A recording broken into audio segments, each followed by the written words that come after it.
What's up, fellas? Welcome to the garage. Believe it or not, I really did it. I bought 10 Ford Escorts at once. And here's a little story about how things kind of fell into place.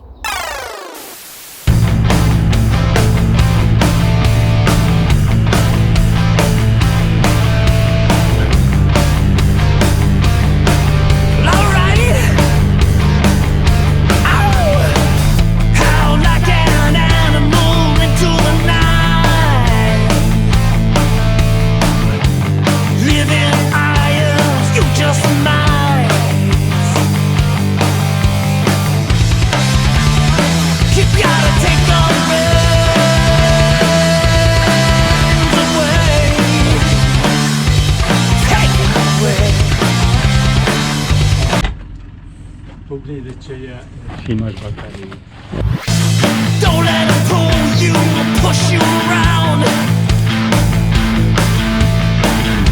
Shut your mouth, keep you down. Get up, get up, get up and run. Yeah. This one is a rust box, and this is kind of broken, I think. You see here? Okay, that's not supposed to happen. Ow. Take the rain. God damn. Take the rain. Let's see what's under the bonnet.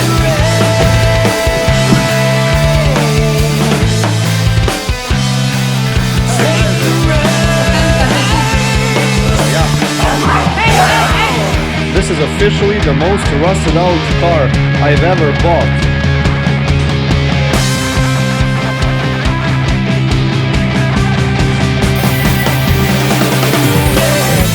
Keep on howling into the night. You gotta show your teeth, red and white. Oh, get up, the time has come. Yeah, better grab the strap. Why you gonna run? Just letting it go. Hey! Take the reins away. Take 'em away. Yeah. Check out this beauty right here.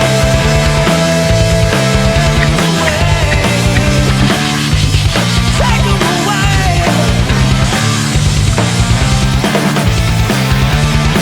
You gotta take 'em Great so far. away. Take 'em away. Ooh. You gotta take 'em away.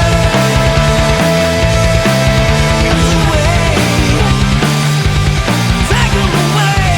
Take 'em away. Take 'em away. Vrienden, wen. Ja, Lupčka se.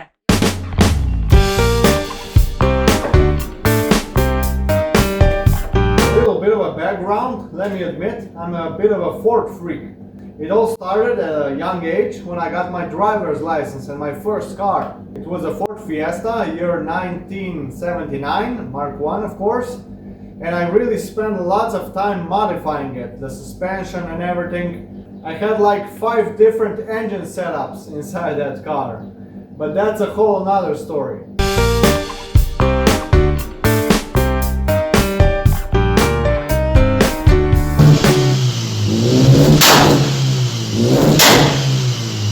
I actually still have that Fiesta, and I really should do a video on it someday. Anyway, so that's how I kind of fell into that retro Ford stuff. You know, the racing heritage one cannot skip was the racing Cosworths,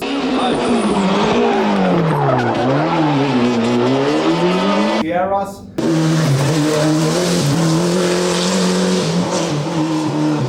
and of course Mark 1 and Mark 2 Escorts. I went to the Swedish rally and saw the Escorts, and that was it.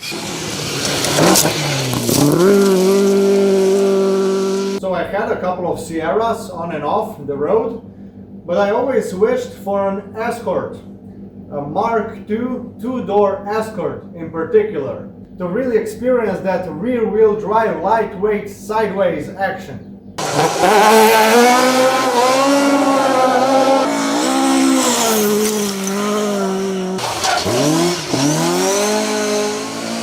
Unlike the UK or some other places in the world, these cars are very rare around here. For some reason, they weren't that many sold here, especially the two-door versions. Opel Kadett was much more common in this class, for example. Well, I remember I stumbled upon a two-door Mk2 Escort a couple of years ago while on vacation in a neighboring country, Croatia, but it was in very bad condition. I got in contact with the owner anyways, but he simply wanted too much for it. After a couple of years have passed, a good condition Mk2 Escort finally showed up on a local advert site. Of course, I jumped to get it and got a fair price too. It was a dream come true, and it's one of my current projects, which you can watch right here. Anyways, here's what I'm getting at.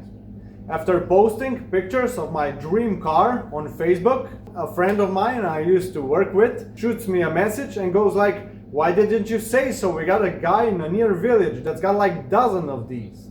So he went ahead and gave me the phone number of the guy. I went ahead, gave him a call and scheduled a meeting. It was an old man who's been collecting Mk1 and Mk2 Escorts for the last 30 years or so, but not as a collection or anything. He and his wife simply loved these cars, and he just bought all that he could to have them for spare parts to keep them going. He also disassembled quite a few of them into parts, so there was a lot of extra stuff there as well. We're talking extra gearboxes, engines, axles, lights, electrics, interior, you name it. They even started rebuilding 2 of them. But eventually, as the years passed, just bought a Volkswagen Golf and gave up on the Escorts, which have all been sitting still ever since. Truth be told, they were a bit of hoarders, so they really kept all the parts worth saving, which was like music to my ears, because I will be needing lots of parts to get at least a couple of these back on the road. We settled on the price and took care of the paperwork. The deal was I take the bad ones first. These spent the last 20 years or so outside, and it really shows. Anyways, a deal's a deal and I got moving. The trusty old Iveco Zastava really was tested. The wind was working overtime as rarely any of the Escort's wheels were moving freely, which is no wonder after all these years standing still.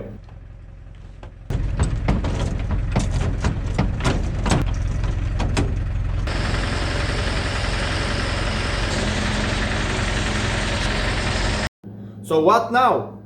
I brought all of the Escorts back home and put the 2 that were rusted out beyond saving into pieces. Truth be told, I'm really not sure what I'm gonna do with all of them. I guess I'll sort out the 2 4-door Mk1s first, get them running and tidy them up a little. Then sell them to free up some space and also get some of the funds back. I'm really up to making at least one of the rusty Mk2s into a proper rally car. I got a couple of suitable 2-liter engines to go in, but then again that will be quite a project. If you have any ideas, feel free to propose them down in the comments. We just might make it happen. There will be a series of videos going into more details with separate Escorts and their separate stories. And that's gonna be it for this time. If you like this kind of content, make sure to like and subscribe for more. Don't forget commenting down below and suggest what I should do with all these cars. Other than that, thanks for watching and I'll see you in the next one. Be good!